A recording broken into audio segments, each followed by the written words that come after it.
आप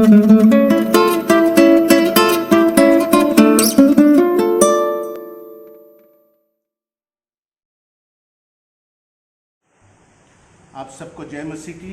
परमेश्वर का धन्यवाद हो आज के इस समय के लिए, और विशेष रूप से धन्यवाद हो Bethel prayer house Facebook page के लिए, जिन्होंने इस समय में मुझे मौका दिया है कि मैं आप लोगों के बीच में वचन को लेकर के आऊं। प्रभु का धन्यवाद हो। और आज का हमारा विषय है ट्रांसलेशन के विषय में, ट्रांसलोकेशन के विषय में, कि जैसे कि प्रेरितों के काम 8 अध्याय को यदि हम देखेंगे तो फिलिप्पुस जो है वो एक स्थान से दूसरे स्थान तक पहुंच गया, उसके विषय में है। एलियाह भी वैसे ही होता था, आत्मा के द्वारा एक स्थान तक दूसरे स्थान तक पहुंच जाता था। इस विषय में आज का हमारा संदेश है। आइए मेरे साथ में निकालेंगे प्रेरितों का काम उसका 8 अध्याय, प्रेरितों का काम उसका 8 अध्याय से हम देखते हैं ट्रांसलेशन या ट्रांसलोकेशन के विषय में वचन क्या कहता है इस विषय में। और प्रेरितों के काम 8 अध्याय में सामरिया में फिलिप्पुस के प्रचार के संबंध में वचन दिया हुआ है। सामरिया में फिलिप्पुस प्रचार करते रहता है, और उसी समय जब 8 अध्याय के 29 वचन को पढ़ेंगे, प्रेरितों के काम 8 अध्याय उसके 29 वचन, तब आत्मा ने फिलिप्पुस से कहा, निकट जाकर इस रथ के साथ हो ले। फिलिप्पुस उसकी ओर दौड़ा और उसे यशायाह भविष्यवक्ता के पुस्तक पढ़ते हुए सुना और पूछा, तू जो पढ़ रहा है क्या उसे समझता भी है? कूश देश का, इथोपिया देश का अधिकारी खोजा यरूशलेम में परमेश्वर की आराधना करने के लिए आया था, और सामरिया के क्षेत्र से जो है में फिलिप्पुस प्रचार कर रहा था। उस समय में बहुत सारे लोग बच रहे थे, बहुत सारे लोग परमेश्वर के आत्मा के द्वारा अंधकार के राज्य से छुड़ाए जा रहे थे।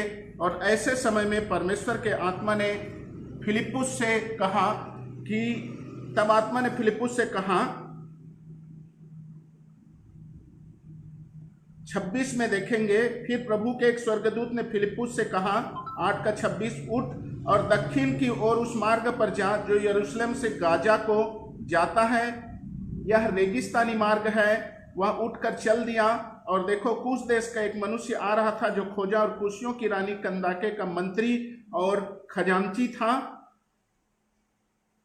वह अपने रथ पर बैठा हुआ था और यशायाह भविष्यवक्ता की पुस्तक पढ़ता हुआ लौटा जा रहा था।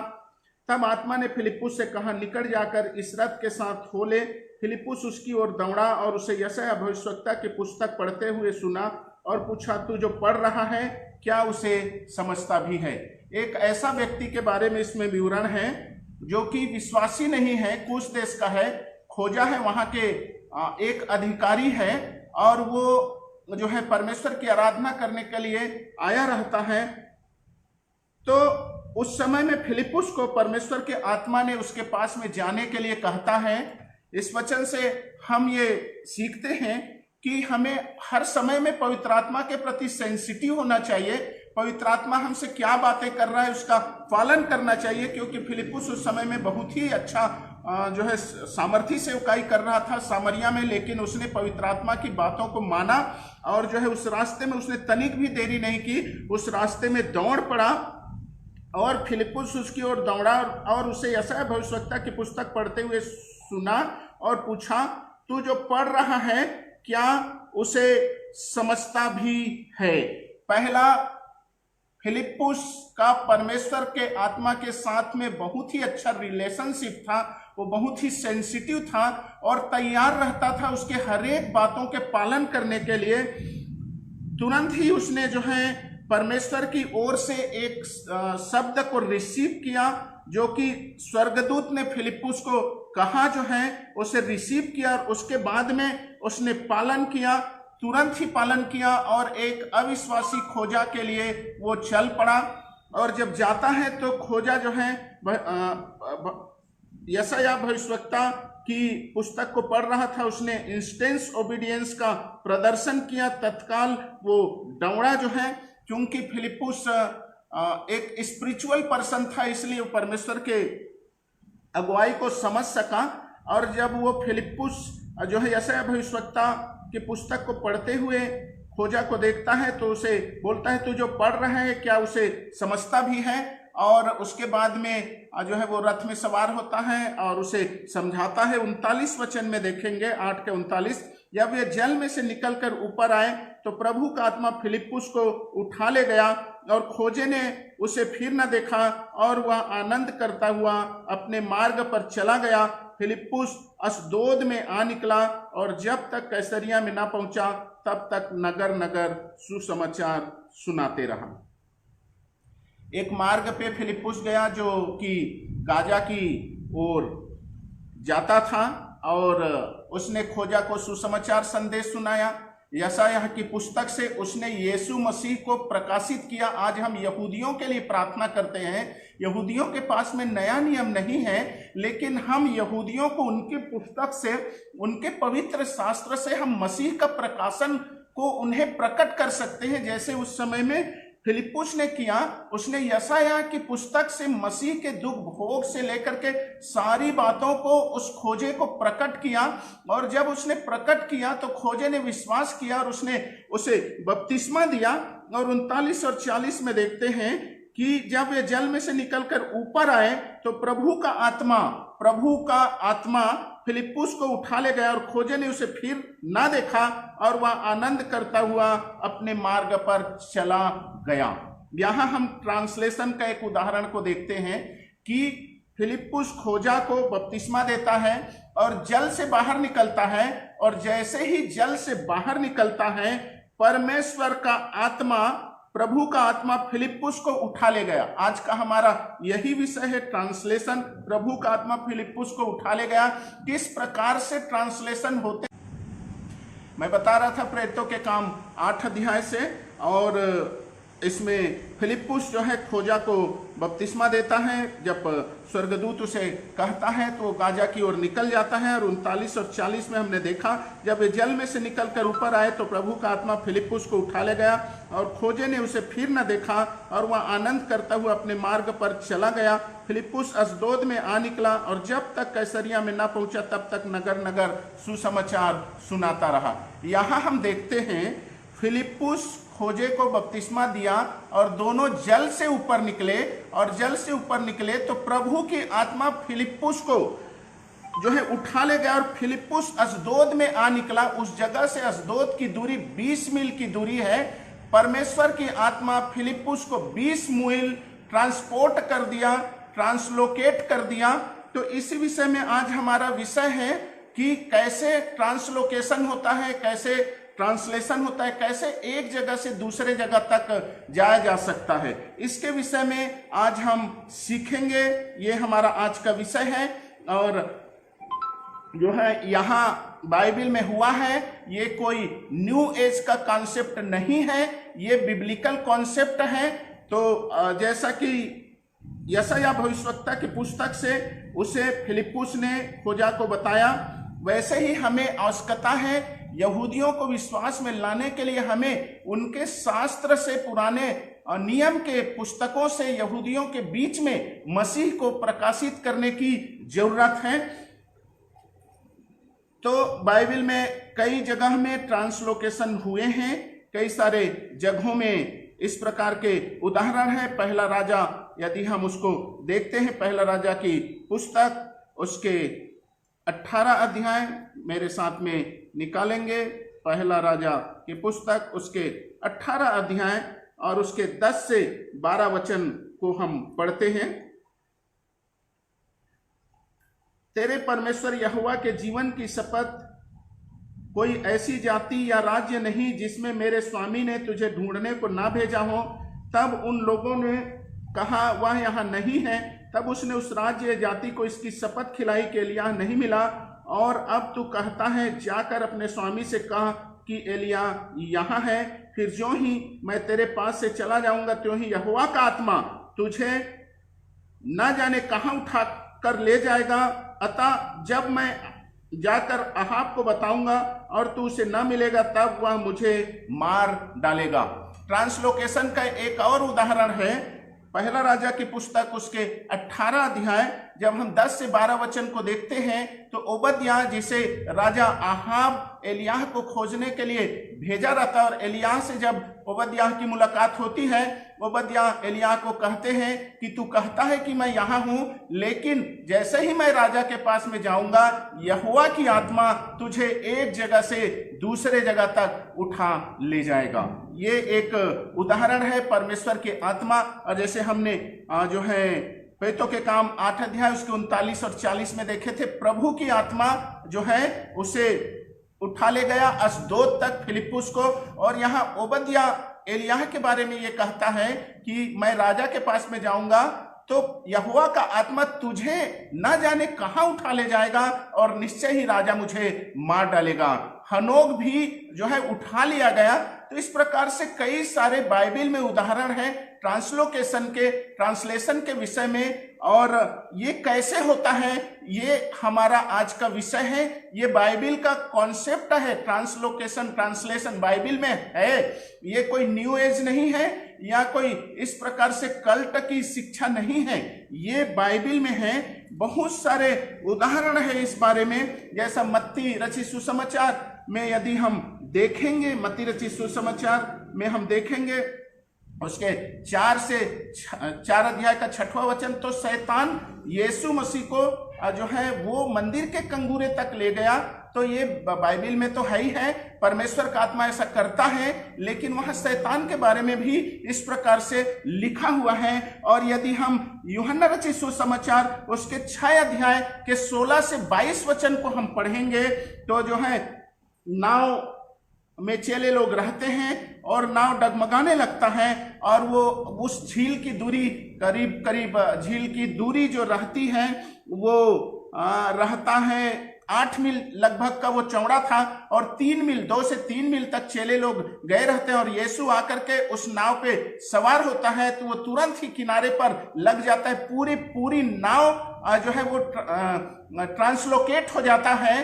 तो ये इस प्रकार की घटनाएं बाइबल में कई सारे जगहों में लिखा हुआ है। प्रेरितों के काम 8 अध्याय 39-40, यूहन्ना रचित सुसमाचार 6 अध्याय उसके 16 से 22 वचन, और जो है पहला राजा की पुस्तक उसका 18 अध्याय 10 से 12 वचन, उसके बाद में दूसरे राजा की पुस्तक उसके 2 अध्याय 1 से 11 में एलियाह का स्वर्गारोहण के बारे में बताया गया है। जो है एक अग्निमय रथ और अग्निमय घोड़ों में सवार होकर के एलियाह जो है उठा लिया जाता है। तो हमारा जो विषय है ये किस प्रकार से होता है इसके बारे में हमको सीखना है। उसके प्रैक्टिकल पक्ष के बारे में सीखना है, प्रायोगिक पक्ष के बारे में कि हम क्या ऐसा करें कि हम भी जो है इस प्रकार से सामर्थी अनुभव में आ सके। किस प्रकार से, जैसे कि प्रभु की आत्मा ने फिलिप्पुस को जो है उठा लिया, और जो है पहला राजा की पुस्तक में यहोवा की आत्मा ओबद्याह ये गवाही देता है, ये कहता है कि तुझे एक स्थान से एलिय्याह तुझे एक स्थान से दूसरे स्थान तक पता नहीं कहां ले जाएगा, और हम तुझे ढूंढते रह जाएंगे और निश्चय ही राजा मुझे मार डालेगा। तो हम इस बारे में समझने के लिए हम उत्पत्ति की पुस्तक उसके पहला अध्याय में लिखे आते हैं। उत्पत्ति की पुस्तक उसके पहला अध्याय के पहले वचन में लिखा है, in the beginning God created heaven and the earth was without form and the void and the spirit of God was hovering upon the deep of the sea। आदि में परमेश्वर ने आकाश और पृथ्वी की सृष्टि की। पृथ्वी बेडौल और सुनसान पड़ी थी और गहरे जल के ऊपर अंधियारा था। तब परमेश्वर का आत्मा जल के ऊपर मंडराता था। हमने इन उदाहरणों में देखा है, फिलिप्पुस जब जल के बाहर आया, अशदोद तक पहुंचा, किसी ने उसे नहीं देखा। एलिय्याह जब ट्रांसलोकेट हो जाता था, एक जगह से दूसरे जगह तक पहुंच जाता था, कोई उसे देख नहीं सकता था। कई सारे इस प्रकार के उदाहरण बाइबल में दिए गए हैं। जैसा यूहन्ना रचित सुसमाचार उसके 6 अध्याय 16 से 22 में कोई नहीं देख सका कि नाव कैसे जो है वो 2 से 3 मील की यात्रा कर चुके थे चेले लोग, लेकिन आगे की 5 मील की यात्रा जो है तुरंत ही कैसे हो गया कोई भी नहीं देख सका। तो हम सृष्टि के वर्णन में पाते हैं उत्पत्ति की पुस्तक उसके पहला अध्याय उसके दूसरे वचन से हम देखते हैं, परमेश्वर का आत्मा जल के ऊपर में मंडराता था। आदि में परमेश्वर ने आकाश और पृथ्वी की सृष्टि की, ये तो दिखता था, लेकिन एक जो है वो अदृश्य था, वो है परमेश्वर का आत्मा, परमेश्वर की उपस्थिति, परमेश्वर की महिमा, परमेश्वर की ग्लोरी। सृष्टि की रचना कैसे हुई, यदि हम इस बात को समझ जाएंगे, परमेश्वर को हमने हीलर के रूप में जाना है, चंगाई दाता के रूप में जाना है, और जब हम चंगाई दाता के रूप में जानते हैं और चंगाई की सेवकाई करते हैं, लोग चंगे होते हैं। परमेश्वर को हमने उद्धारकर्ता के रूप में जाना है, और उद्धार का जब वचन को प्रचार किया जाता है, पापों की क्षमा के बारे में जब प्रचार किया जाता है, लोग पश्चाताप करते हैं, पापों से मन फिराते हैं और वो उद्धार को पाते हैं। परमेश्वर को जब हम प्रोवाइडर के रूप में जानते हैं, तो वो हमें प्रोवाइड करता है। परमेश्वर का अलग अलग प्रकाशन है, लेकिन उत्पत्ति की पुस्तक यदि हम पहले अध्याय को देखेंगे तो एक विशेष चीज है, और वो है जो है अवर गॉड इज क्रिएटर। हमारा परमेश्वर बनाने वाला है, रचना करने वाला है। हम बहुत सारे चीजों को तो देखते हैं, लेकिन हम विश्वास नहीं करते हैं कि ट्रांसलोकेशन होगा, ट्रांसलेशन होगा, क्योंकि हम परमेश्वर को अलग अलग एंगल से देखते हैं। हम उत्पत्ति की पुस्तक पहले अध्याय को जब हम देखते हैं तो एक अदृश्य था दूसरे वचन में, और वो है परमेश्वर का आत्मा, और परमेश्वर का आत्मा जल के ऊपर में मंडरा रहा था। और आगे पढ़ेंगे, और परमेश्वर तीसरा, जब परमेश्वर ने कहा उजियाला हो, तो उजियाला हो गया। यहां एक से उत्पत्ति की 1 से 3 वचन में अद्भुत प्रकाशन है। सृष्टि के रचना के समय में परमेश्वर का आत्मा मंडरा रहा था, जो कि अदृश्य था। परमेश्वर के ग्लोरी प्रेजेंस था, वहां महिमा का उपस्थिति थी। परमेश्वर के जो है आत्मा का मूवमेंट था, वो ठहरा हुआ नहीं था, स्थिर नहीं था, वो जो है उसकी उपस्थिति वहां बह रही थी। तीसरा, जब परमेश्वर ने कहा उजियाला हो, तो उजियाला हो गया। तब एक और चीज हुई, जो कि पहला अदृश्य चीज यह है, पहली अदृश्य बात यह है कि परमेश्वर के आत्मा जो नहीं दिखता था, वो मंडरा रहा था, वो मूव कर रहा था। दूसरी एक और अदृश्य बात हुई, तीसरे वचन में परमेश्वर ने कहा उजियाला हो, मीन्स साउंड, मीन्स वचन। परमेश्वर की ग्लोरी प्रेजेंस, उसके आत्मा की ग्लोरी प्रेजेंस, उसके आत्मा की बहने वाली उपस्थिति, उसके आत्मा की जो है उपस्थिति, और दूसरा परमेश्वर का साउंड, परमेश्वर का जो है शब्द, परमेश्वर के साउंड, परमेश्वर का साउंड और पवित्र आत्मा का ग्लोरी प्रेजेंस, दोनों अदृश्य चीजें जब आपस में मिल गई। परमेश्वर का आत्मा पहले ही मंडरा रहा था। याद रखिए, परमेश्वर की उपस्थिति हर क्रिएटिव मैरेकल के लिए जरूरत है। परमेश्वर की उपस्थिति आपके हर एक जरूरत से पहले उसकी उपस्थिति आनी चाहिए, क्योंकि परमेश्वर का आत्मा जल के ऊपर मंडरा रहा था। और तीसरे वचन में लिखा है, परमेश्वर ने कहा उजियाला हो, तो उजियाला हो गया। क्यों उजियाला हो गया? क्योंकि परमेश्वर का आत्मा उस समय मूवमेंट में था, और परमेश्वर के मुंह से निकला हुआ शब्द अर्थात साउंड, जो कि अदृश्य था, ये जब आपस में मिले तब कुछ हो गया, और परमेश्वर ने जो कहा वो हो गया। कहा उजियाला हो। हमारे जीवन में मिरेकल्स क्यों नहीं होते? क्योंकि हमारे शब्द परमेश्वर की उपस्थिति में नहीं होते हैं, क्योंकि हमारी प्रार्थना से परमेश्वर की उपस्थिति नहीं होती है। याद रखिए, जब हम प्रेरितों के काम 8 अध्याय को देख रहे थे, तो फिलिप्पुस सामरिया में एक सामर्थी सेवकाई को कर रहा था, लोग बच रहे थे, लेकिन उसी समय स्वर्गदूत ने उससे कहा और उसने तुरंत ही उसका पालन किया। अर्थात फिलिप्पुस आत्मा की संगति में था, स्पिरिट सेंसिटिव था। जब वो सेवकाई को कर रहा था, परमेश्वर की आत्मा की वहां उपस्थिति थी, और उसने जब आज्ञा पालन किया और जो है उसने सुसमाचार सुनाया, पुराने नियम से प्रकाशन को दिया, तब प्रभु की आत्मा ने उसे उठा लिया। एलिय्याह के बारे में हम देखते हैं कि एलिय्याह अत्यधिक परमेश्वर के प्रति सेंसिटिव था।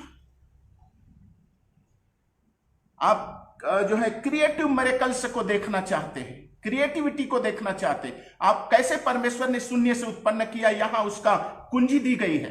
वो कुंजी ये है कि पहले परमेश्वर की आत्मा की उपस्थिति थी, और दूसरा परमेश्वर का शब्द। ये दोनों अदृश्य चीजें हैं।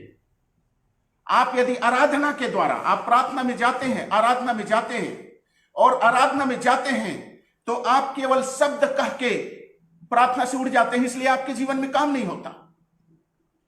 आपके शब्द जो है वो इंपावर नहीं होते, आपके वर्ड जो है वो सामर्थी नहीं होते, क्योंकि आपको जरूरत है पहले परमेश्वर के आत्मा की उपस्थिति की। जब आप प्रार्थना में जाते हैं, मेरे साथ में निकालेंगे प्रकाशित वाक्य के पुस्तक, उसके पहले अध्याय, उसके 10वां वचन से मैं आपको इन कुंजियों को बता रहा हूं कि कैसे ट्रांसलेशन होते हैं, कैसे क्रिएटिव मेरिकल्स होता है। हमने उत्पत्ति की पुस्तक से देखा है कि परमेश्वर की आत्मा की उपस्थिति थी, और जब परमेश्वर ने उससे कहा उजियाला हो जा, तब उजियाला हो गया। यदि परमेश्वर की आत्मा की उपस्थिति नहीं होता तो यह काम संभव नहीं था। हम देखते हैं यूहन्ना का प्रकाशित वाक्य, उसके 1 अध्याय, उसके 10वां वचन, मैं प्रभु के दिन आत्मा में आ गया और अपने पीछे तुरही का सा शब्द सुना। और इसी में मेरे साथ में निकालेंगे 4 अध्याय, उसका 2रा वचन, प्रकाशित वाक्य 4 अध्याय, उसका 2रा वचन, तुरंत मैं आत्मा में आ गया और क्या देखता हूं। देखिए, पहले यूहन्ना को आत्मा में आने में समय लगा होगा, लेकिन 4 अध्याय में आते आते यूहन्ना तुरंत ही आत्मा में आ गए। मेरे प्रिय लोगों, आप पहले प्रार्थना कीजिए, प्रार्थना कीजिए, प्रार्थना कीजिए, प्रार्थना कीजिए। आप परमेश्वर की उपस्थिति का खोजी बनिए। जब आप प्रार्थना करेंगे, बहुत सारे विचार आपके मन में आएंगे, कई सारे विचार ऐसे आएंगे जो आपको डिस्टर्बेंस करेंगे, क्योंकि परमेश्वर के आत्मा के प्रति आप सेंसिटिव नहीं है। और जैसे जैसे वो विचार आएंगे, चूंकि आपने वचन को बहुत पहले से पढ़ा है, वचन को आप जानते हैं, जैसे जैसे वो विचार आपके माइंड में आएंगे, और बाइबल बताता है कि आत्मा का तलवार परमेश्वर का वचन है, उसे ले लो। और जैसे जैसे विचार आएंगे जो परमेश्वर के आत्मा से आपको दूर करेगा, आपको प्रार्थना में बैठने नहीं देगा, तो आप जो वचन को पढ़े हैं उस समय में याद कीजिए, और आपके मन में आने वाले विचारों के विरुद्ध आप उन वचनों को इस्तेमाल कीजिए। याद रखिए, उस समय आपके हृदय में जो है परमेश्वर के वचन आएंगे, आप उस परमेश्वर के वचन को रिमेंबर कीजिए और उसके प्रति सरेंडर हो जाइए।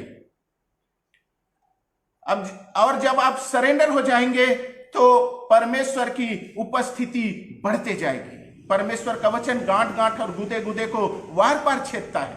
आप प्रार्थना में बने रहेंगे, इससे आपकी बढ़ोतरी होगी। जब इस प्रकार से आप करेंगे तो परमेश्वर की उपस्थिति बढ़ती जाएगी, बढ़ती जाएगी, और भी अधिकाई से बढ़ती जाएगी। मेरे साथ में एक और वचन को निकालेंगे, हबक्कुक की पुस्तक, उसका 2 अध्याय। मैं अपने पहरे पर खड़ा रहूंगा और गुम्मट पर चढ़कर ठहरा रहूंगा और ताकता रहूंगा कि मुझसे वह क्या कहेगा।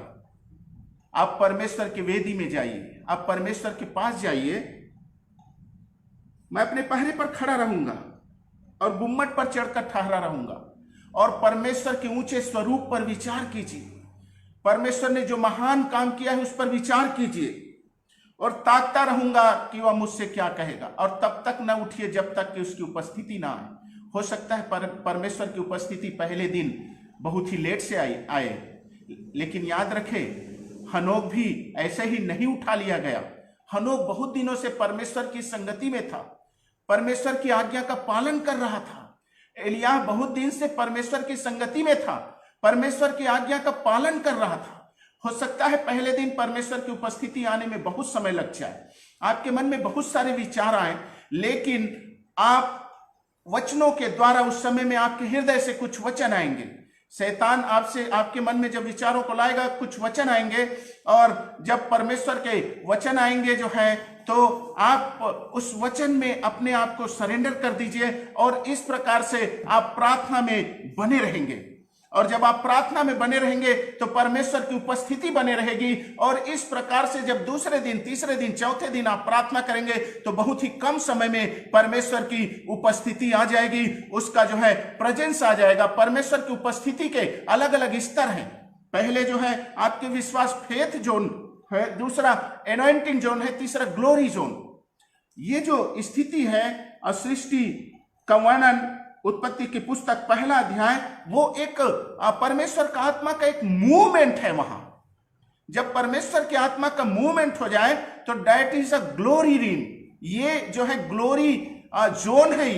तो उस प्रकार से उपस्थिति को आपको पाना है, और परमेश्वर की उपस्थिति जब आएगी तो आपको जो है बहुत ही अलग महसूस होगा। ऐसा लगेगा जैसे कुछ जलधाराएं बह रही हैं, जैसा कि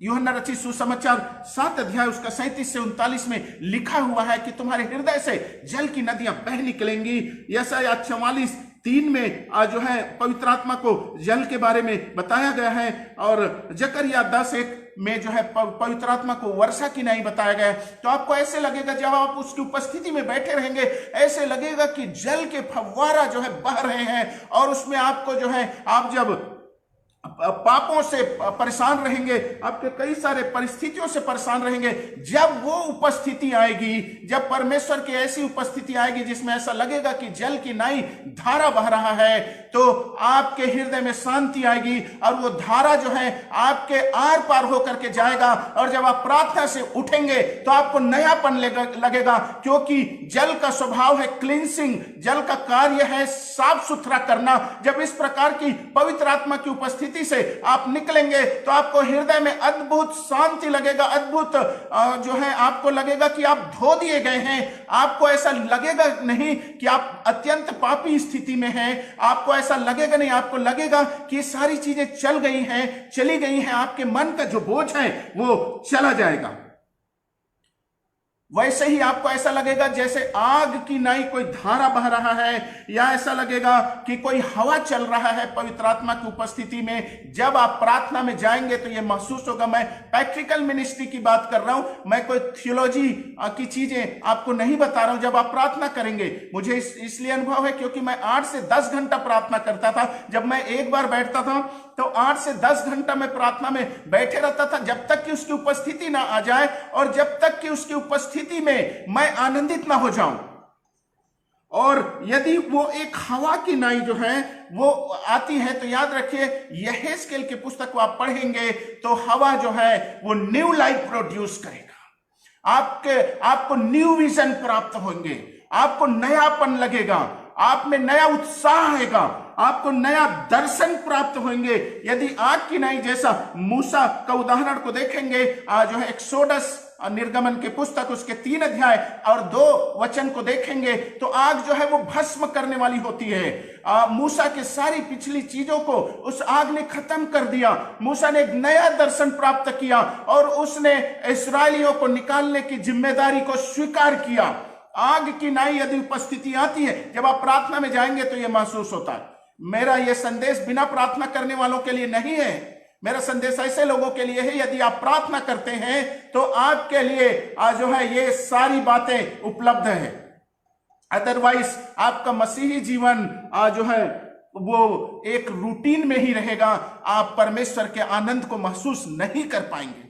दिन भर की चिंताएं, बहुत सारी बातें रहती, कैसे आप जयवंत जीवन बिता सकते जब तक आप वेदी में नहीं जाएंगे, जब तक आप परमेश्वर के पास में नहीं जाएंगे। पवित्र आत्मा को कबूतर के रूप में भी जो है वो बताया गया है, और कबूतर के रूप में जब हम यीशु मसीह के बारे में हम देखते हैं तो जो है पवित्र आत्मा की कबूतर की नई उपस्थिति यीशु मसीह के सेवकाई के अप्रूवल के लिए था। और जब उस प्रकार से उपस्थिति आती है तो ये अप्रूवल है कि परमेश्वर ने आपको ठहराया हुआ है। शांति को भी जो है यदि हम भजन संहिता 55 और 6 को पढ़ेंगे तो इस प्रकार की उपस्थिति उसके शांति को भी जो है रिलीज करती है। यदि परमेश्वर, ऐसा आपको महसूस होता है जब आप प्रार्थना करते हैं तो ऐसा महसूस होता है कि आपके शरीर से तेल की नई जो है परमेश्वर की उपस्थिति बह रही है। तो बाइबल में यदि हम जो है भजन संहिता 45:7 और यशायाह 61:3 में देखेंगे तो आई लव जॉय लिखा है। यदि आप बड़े निराश रहते हैं और इस प्रकार की पवित्र आत्मा की उपस्थिति आती है तो आपका हृदय आनंद से भर जाता है, आप आनंदित हो जाते हैं, और आप इतने आनंदित हो जाते हैं कि संसार की सारी संपत्ति आपके लिए कोई मायने नहीं रखती है। तो इस प्रकार से परमेश्वर की उपस्थिति को आपको लाना है प्रार्थना के द्वारा। और हबक्कूक की पुस्तक 2 अध्याय और इसका कुंजी है कि किस प्रकार से परमेश्वर की उपस्थिति आती है। और जैसा हमने देखा है उत्पत्ति की पुस्तक उसके 1 अध्याय से कि परमेश्वर का आत्मा गहरे जल के ऊपर में मंडराता था, अर्थात मूवमेंट ऑफ द स्पिरिट, आत्मा की मूवमेंट और शब्द दोनों ने शून्य से जो है बहुत सारी रचना को कर दिया। शून्य से कई सारी चीजें इसमें प्रकट हुई।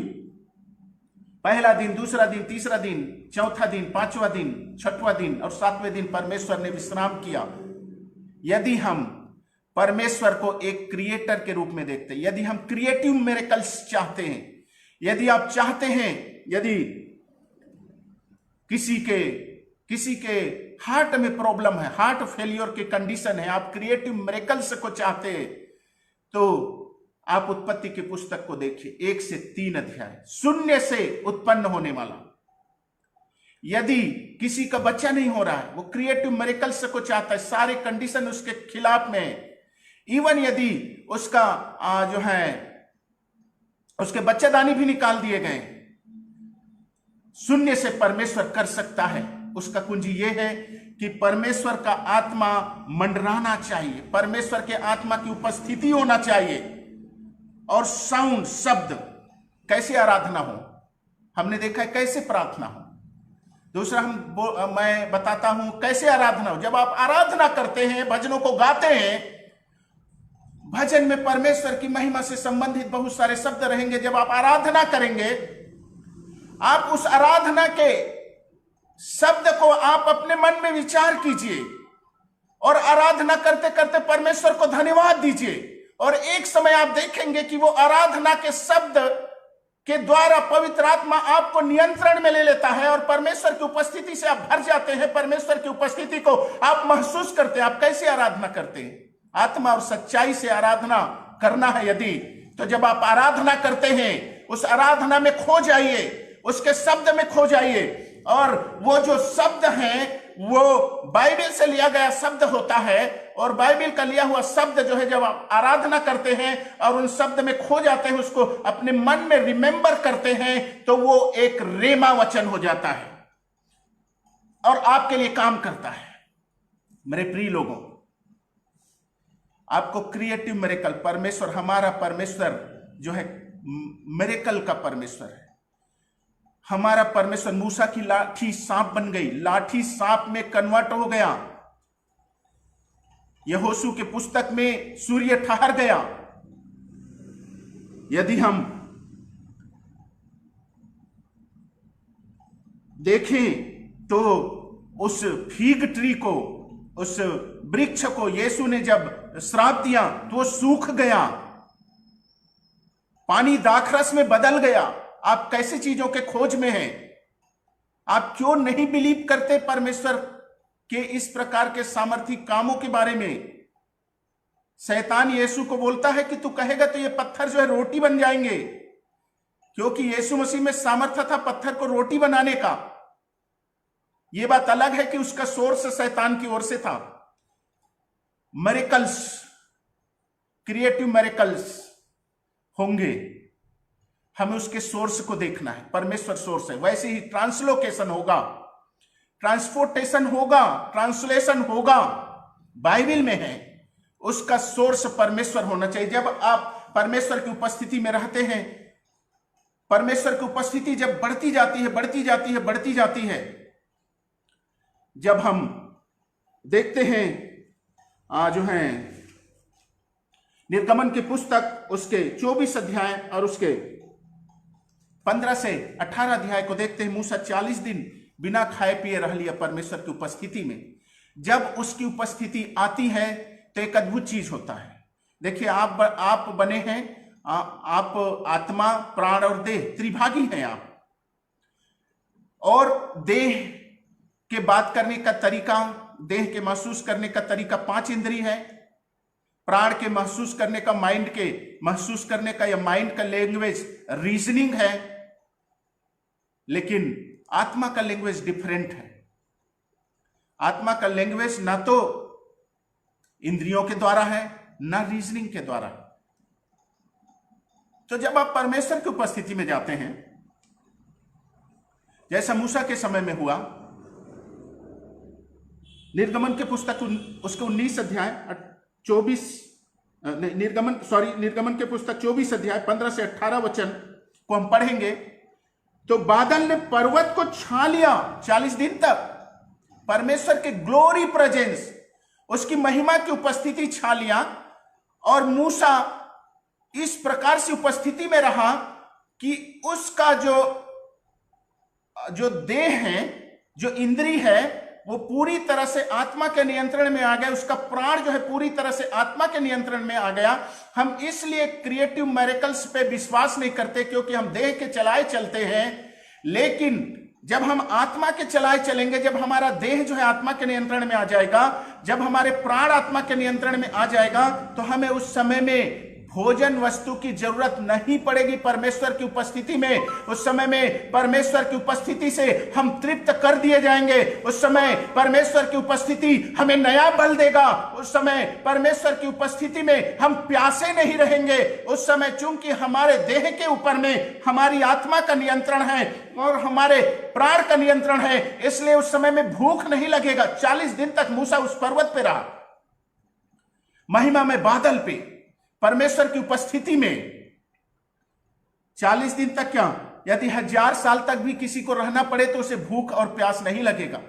वहां क्रिएटिव वर्क होते हैं परमेश्वर की उपस्थिति में। उस समय में खाने की जरूरत नहीं होती, उस समय में पीने की जरूरत नहीं होती है। आप एक चीज याद रखिए, आप उस जोन को जानिए, उस ग्लोरी रीम को जानिए। परमेश्वर किस प्रकार के ग्लोरी प्रेजेंस में यदि कोई बीमार व्यक्ति आता है तो चंगा हो जाएगा। परमेश्वर के ग्लोरी प्रेजेंस में यदि किसी के हाथ और पांव नहीं है तो क्रिएटिव मिरेकल्स होंगे, वो उगाएंगे। यदि किसी के आंख नहीं है तो आंख आ जाएंगे। शून्य से उस समय में कुछ अद्भुत होता है ग्लोरी प्रेजेंस में। 40 दिन तक न तो उसने पानी पिया और न ही खाना खाया। किस प्रकार से हुआ? जैसे सृष्टि के रचना के समय में हुआ। उत्पत्ति पुस्तक 1 अध्याय उसका 1 से 3 में। मेरे प्रिय लोगों, आप क्रिएटिव मिरेकल्स पे बिलीव कीजिए। मुझे मालूम है आप हीलिंग पे बिलीव करते हैं, मुझे मालूम है आप प्रोफेसी पे बिलीव करते हैं, लेकिन आप क्रिएटिव मिरेकल्स पे बिलीव कीजिए। जब इस प्रकार से आत्मा जो है, जब प्राण को और बॉडी को डोमिनेट करेगा, तो 1000 दिन तक आप परमेश्वर की उपस्थिति में न प्यासे होंगे न भूखे होंगे। परमेश्वर की उस उपस्थिति में आपके कपड़े पुराने नहीं होंगे, आपके चप्पल घिसेंगे नहीं। मूसा के साथ इस प्रकार से हुआ। ये सारी बाइबल में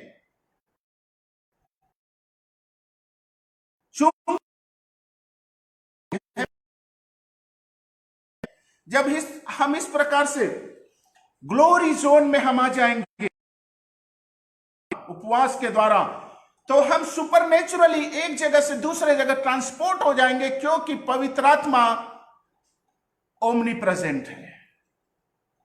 पर पवित्र आत्मा जो है एक जगह से दूसरे जगह हो सकता है। पवित्र आत्मा टाइमलेस है, परमेश्वर टाइमलेस है, समय पे उसे नहीं बांधा जा सकता।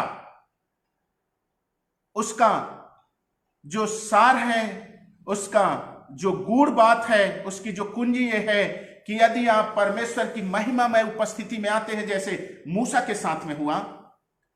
आप यदि देखेंगे दूसरा इतिहास उसके 7 अध्याय 1 से 3 और पहला राजा उसके 8 अध्याय 10 से 12, सुलेमान की मंदिर, और जब याजक लोग वहां इकट्ठे हुए परमेश्वर की महिमा के लिए, उस समय में महिमामय उपस्थिति आई, उसकी सेकाइना उपस्थिति आई, उसके क्लाउड ग्लोरी आया, और उस समय में जो आराधना करने वाले लोग थे, याजक लोग थे, वो ठहर नहीं सके। परमेश्वर की महिमा से भर गया वो जगह। हालेलुया। और जब आप इस प्रकार की उपस्थिति में आते, आप एक और उदाहरण को देखेंगे, यशायाह की पुस्तक, उसके जब हम 5 अध्याय को पढ़ेंगे तो 6 बार यशायाह दूसरों के लिए हाय तुम पर, हाय तुम पर, हाय तुम पर बोलता है। लेकिन जब हम 6 अध्याय में आते हैं यशायाह की पुस्तक, उसके 6 अध्याय, और जब हम पहले वचन से पढ़ते हैं और हम देखते हैं कि मंदिर जो है वो परमेश्वर के वस्त्र के छोर से भर गया। और आगे हम यशायाह में देखेंगे 6 अध्याय उसके 5 और 8 में, तो जब उस उपस्थिति में यशायाह आता है तो वो बोलता है हाय मुझ पर। 5 अध्याय में वो दूसरों के लिए हाय बोलता है, अपने आप को धर्मी सोचता है, लेकिन जब 8 अध्याय में आता है तो वो 6 अध्याय में आता है और उसके 5 वचन में हाय,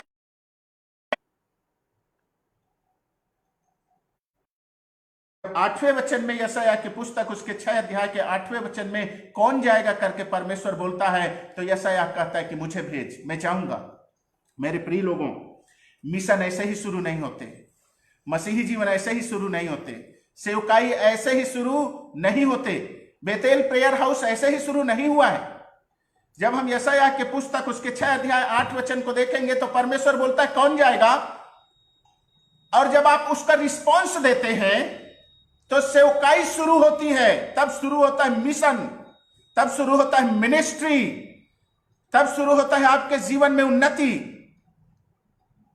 तो मैं बता रहा था ग्लोरी जोन में, जब परमेश्वर की glory, faith zone, anointing zone और ग्लोरी जोन, मैं फेथ जोन की बात नहीं कर रहा हूं, विश्वास से रोगी चंगे होंगे, विश्वास से बीमार चंगे होंगे, अभिषेक से भी लोग चंगे हुए, उस स्त्री ने यीशु मसीह के वस्त्र के छोर को छू लिया, चंगी हो गई, ये मेरा आज का सब्जेक्ट नहीं है।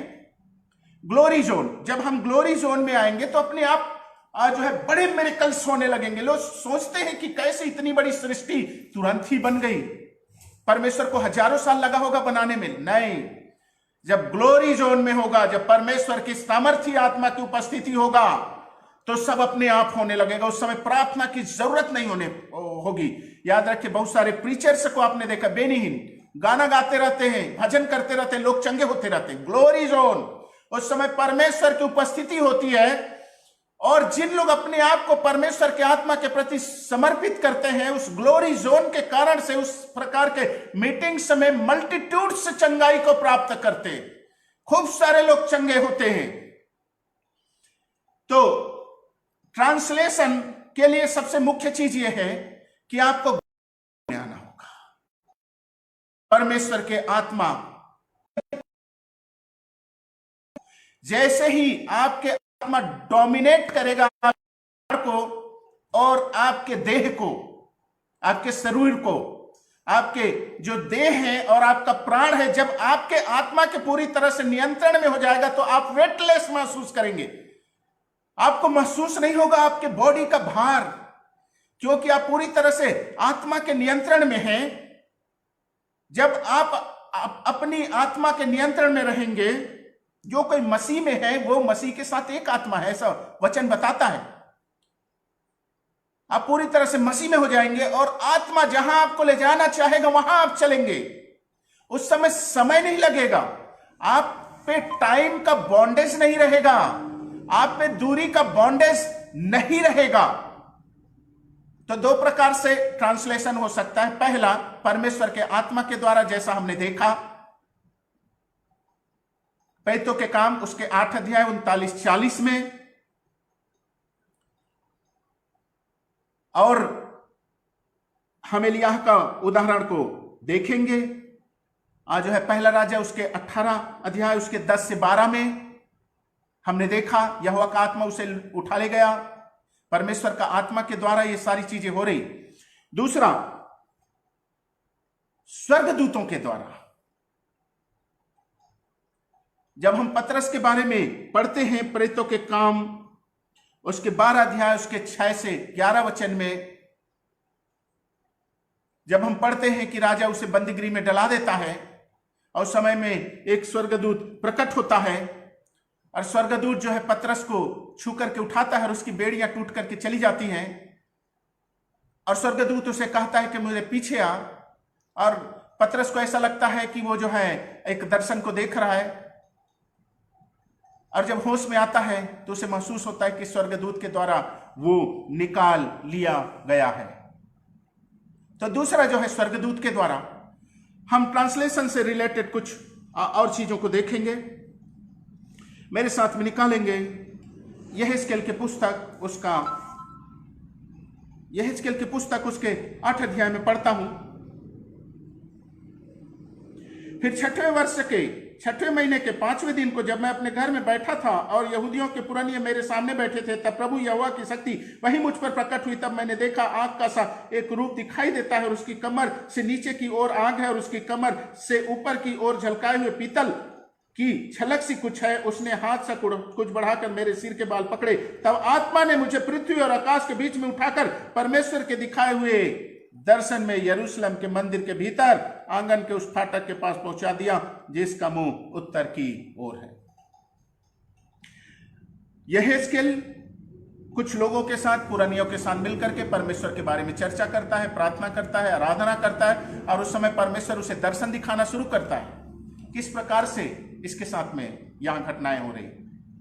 और जब वो अपने आप को उस दर्शन के प्रति समर्पित कर देता है, तब वो देखता है कि एक दूत जो अग्निमय है, वो जो है उसने हाथ से कुछ बढ़ाकर मेरे सिर के बाल पकड़े। तब आत्मा ने मुझे पृथ्वी और आकाश के बीच उठाकर परमेश्वर के दिखाए हुए दर्शन में यरूशलेम के मंदिर के भीतर आंगन के उस पार फाटक के पास पहुंचा दिया। और जब हम 40 अध्याय को देखते हैं, यहेजकेल की पुस्तक का 40 अध्याय, वहां भी इसी प्रकार का है। बंधुआई के 25वें वर्ष अर्थात यरूशलेम नगर के ले लिए जाने के बाद 14वें वर्ष पहले महीने के 10वें दिन को यहोवा की शक्ति मुझ पर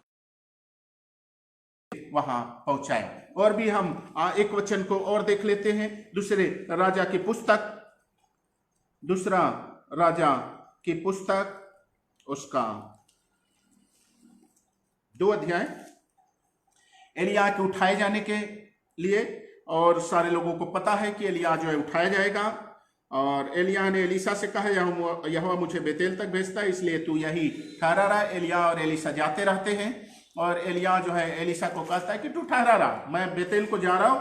और जब हम 4 अध्याय में आते हैं तो एलिया जो है फिर से उसे कहता है कि मैं यरीहो को जा रहा हूं। और जब हम 2 अध्याय के 4थे वचन में आते हैं, तब फिर से एलिया उसे कहता है कि मैं यरीहो को जा रहा हूं। और जब 6वें वचन में आता है तो उसे कहता है कि यरदन को जा रहा हूं। 10वें वचन, एलिया ने कहा, तूने कठिन बात मांगी, तो भी यदि तू मुझे उठा लिए जाने के बाद देखने पाए तो तेरे लिए ऐसा ही होगा। एक और जो है टेलीपोर्टेशन का, ट्रांसलोकेशन का, ट्रांसपोर्टेशन का, ट्रांसलेशन का एक उदाहरण है। वे चलते चलते बातें कर रहे थे कि अचानक एक अग्निमय रथ और अग्निमय घोड़ों ने उनको अलग अलग किया और एलिया बवंडर में होकर स्वर्ग तक चढ़ गया। बहुत सारे लोग परमेश्वर की बहुत सामर्थ्य उपस्थिति में टिक नहीं पाते। याद रखिए, यदि आपका जीवन पापमय है, परमेश्वर की उपस्थिति आना शुरू होगा तो आप उठ जाएंगे, क्योंकि आपको वचन नहीं मालूम, क्योंकि आप सरेंडर नहीं करते। परमेश्वर की उपस्थिति का आना आसान है, मैं हमेशा बोलता हूं, उसे बनाए रखना बड़ा कठिन है। एक स्तर से दूसरे स्तर में पहुंचना बड़ा कठिन है। मेरे जीवन में कई समय ऐसा हुआ है कि जब परमेश्वर की इस प्रकार के ग्लोरी प्रेजेंस था और मैं उस उपस्थिति से उठ करके गया प्रार्थना के बाद और मैंने छू दिया, तो 6-8 महीना से जो लोग नहीं चले थे वो चलने लग गए। कई सारे गवाहियां हैं मेरे जीवन में। परमेश्वर की उपस्थिति आई, एलिया को अलग कर दिया। एक अग्निमय उपस्थिति किस प्रकार से हुई? अग्निमय उपस्थिति के द्वारा एलिया जो है वो उठा लिया गया। जब आप प्रार्थना करते हैं, मैंने पवित्र आत्मा की उपस्थिति के बारे में बताया है कि किस प्रकार से उसकी उपस्थिति आती है और कैसे उपस्थिति लगती है। और जब आपके जो आत्मा है उसका डोमिनेशन हो जाएगा, उसके अधीन आपका जो देह है और वो प्राण हो जाएगा, तो स्पिरिट ट्रेवल हो सकती है।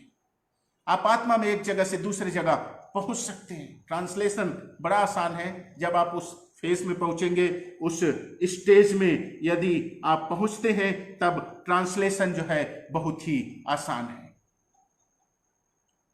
परमेश्वर की महिमा में उपस्थिति आना निश्चय ही जरूरी है ट्रांसलेशन के लिए। यदि परमेश्वर की महिमा में उपस्थिति आएगी तो ये हो जाएगा। आप उपस्थिति की खोज में रहिए। आप एक स्टेज से दूसरे स्टेज की खोज में रहिए।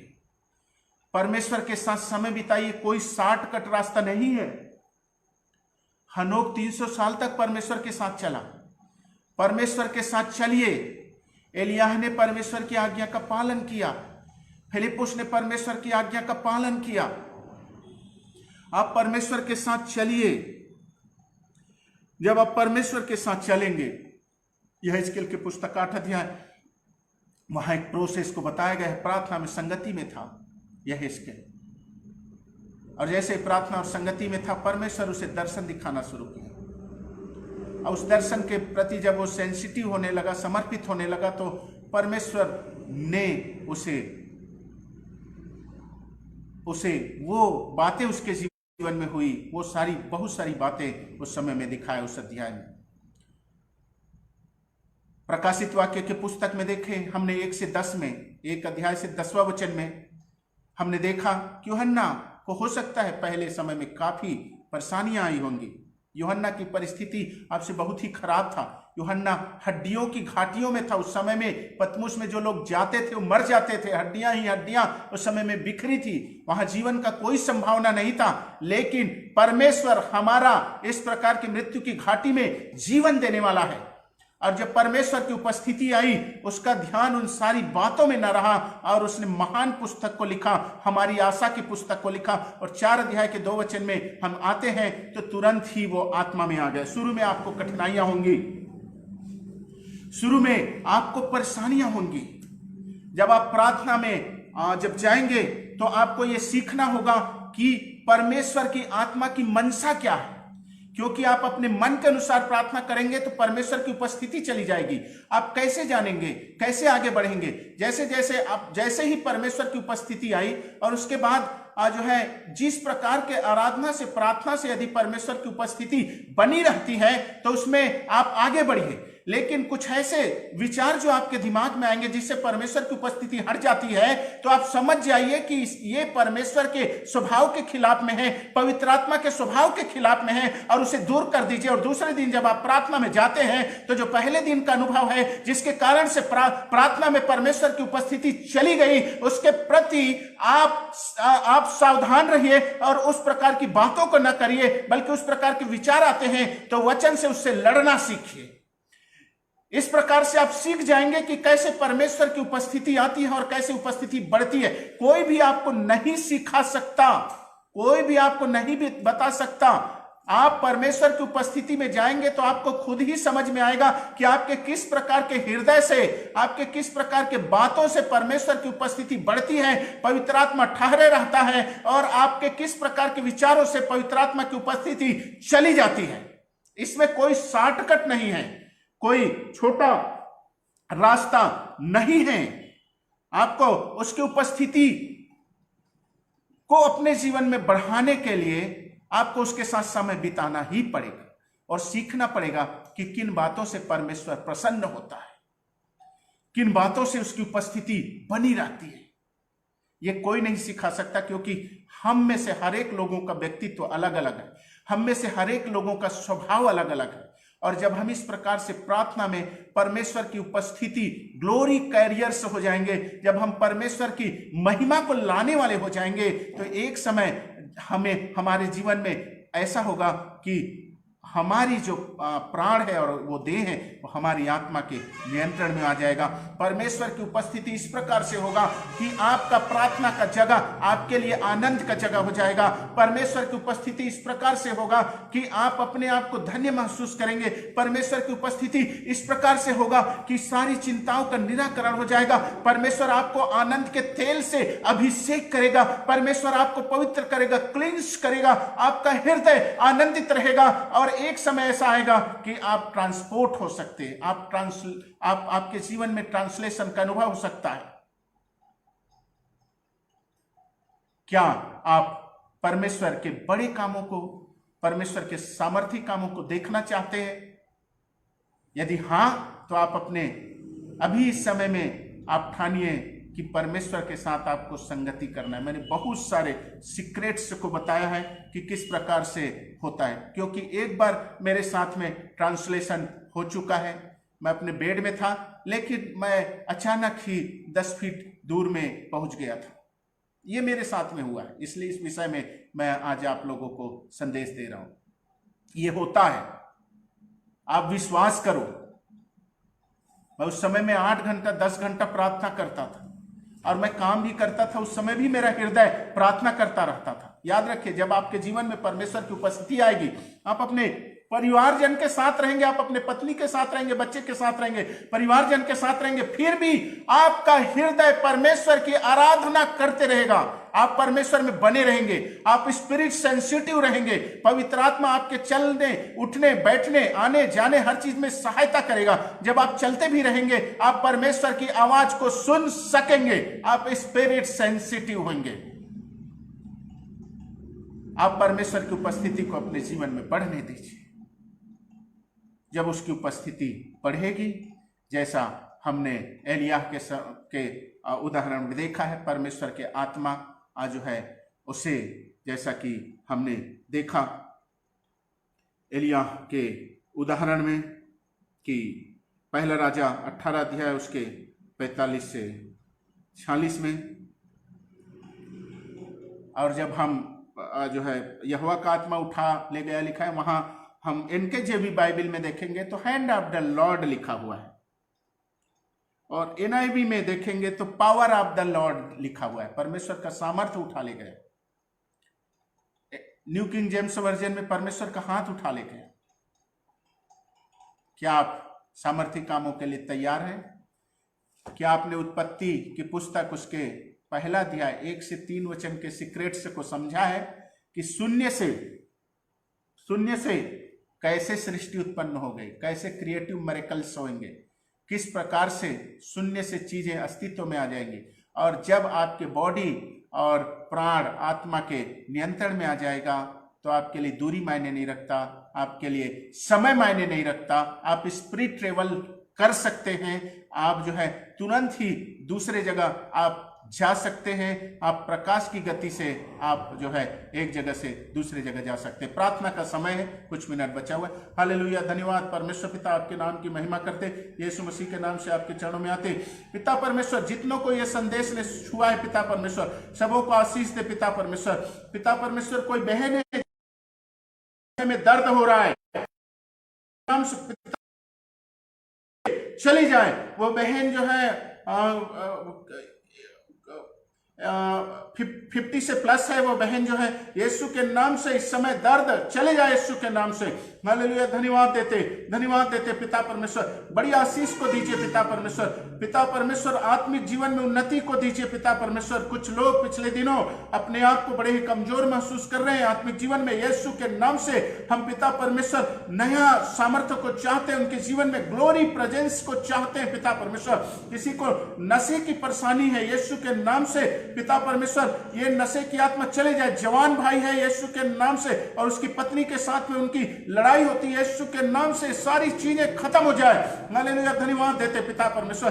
बड़ी आशीष को दीजिए पिता परमेश्वर, आपके नाम की महिमा होने पाए। सबों को आशीष दे पिता परमेश्वर, यीशु के नाम से विनती मांगते, आमीन। प्रभु आप सबको आशीष